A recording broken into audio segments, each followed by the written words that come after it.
Hey friends, let's start with this. Jesus says in Matthew chapter 5, "Blessed are those who hunger and thirst for righteousness, for they will be filled." And throughout the Bible, righteousness, it's not just your standing before God. The righteousness of God is a desire to set the world right. So you've got to acknowledge things that are wrong with the world and have a craving to join God in making the world, helping to make the world, being a part of what it means to make the world a place where wrongs are made right. Crave the righteousness of God. One thing I've really appreciated the last week or so with the story of Ahmaud Arbery, the man in Georgia who was murdered there on the street, is a lot of people are like, hey, make sure you say his name. Say his name. Because Ahmaud Arbery is not just a stat, not just a number, but a man created in the image of God, loved by God, has a story in his life, his family now has a story, and every person, that's who they are. It's a person with a name, the imprint, the fingerprint of God upon their life. This morning, I'm gonna walk around our worship center. This is how I usually pray, so we're gonna stroll together for a minute. When I first moved to Memphis, I was told about a place called Babyland. It's just outside of Memphis by Wolf Chase Mall. And at the time, it was either 60 Minutes or 2020. I can't remember which one, but they ran this story on Babyland. At the time, Memphis had more children dying. The infant mortality rate was as high as some third world countries. And a lot of these babies are young children who were born and died early on in life. They were buried out of Babyland. And many of them were not given a tombstone or a name. They were given a little disc that had a number on it. And that was it. They were buried with a disc and a number. I've been out to Babyland a couple of times just to pray and really seek God on what does it mean to invest in a city and try to be a part of making wrongs right. And it was a sobering experience to be out there praying, knowing that each one of these children they are a story made in the image of God with relatives who are a part of that story too.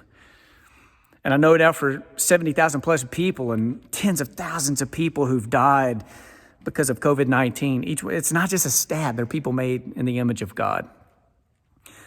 10, 15 years ago, I was reading the book of Obadiah, one of the shortest books in the Bible. And here's the point of Obadiah. This rocked me to the core. Obadiah is the Old Testament version of the Good Samaritan. There are only 5 books in the Bible that are one chapter. Obadiah is one of them. And in Obadiah, the indictment is against the Edomites. And here's why. Because the Edomites saw that the Israelites, God's people, the people of God, the Edomites saw that the Israelites were being oppressed and they did nothing. So the point of Obadiah is not that the Edomites were those who were doing the oppressing.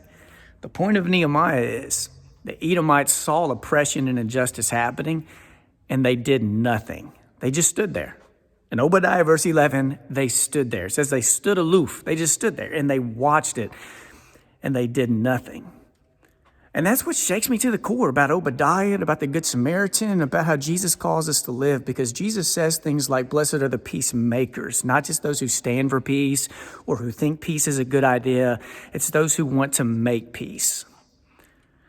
So, a lot of times when I'm with my friends of color, what they'll ask me is, Josh, sometimes you say things about racism and you want to be about reconciliation and you speak out on some of these issues. And sometimes I'll just have people ask me, do you really mean it? But then sometimes what I have people ask me is, okay, I get that you want to be my friend, but here's what I want to know. Will you stand up against the powers of the world when I need it?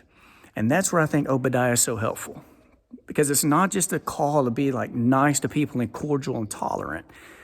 It's when do we choose to stand with people and to stand up for people? And I think with this situation, with this death of Ahmaud Arbery, what we're in need of are people who won't just reach out a hand to be friendly, but who will also pursue ways that we can stand up for anyone who is pressed to the margins or oppressed or where there are injustices of any kind. There will be those who will stand with people and stand up for people. And I believe this, that right now we're not in need of hundreds and thousands of Dr. Kings and Rosa Parks. What we are in need of are people who will live every day to try to spread love, to try to push out any form of oppression, to place dignity and character in front of other people. And a lot of times that's not just doing the big things, so there are big things we can be a part of. It's doing the small things every single day that matter. Blessed are those who hunger and thirst for righteousness, for they will be filled. Blessed are the peacemakers, for they will be called children of God.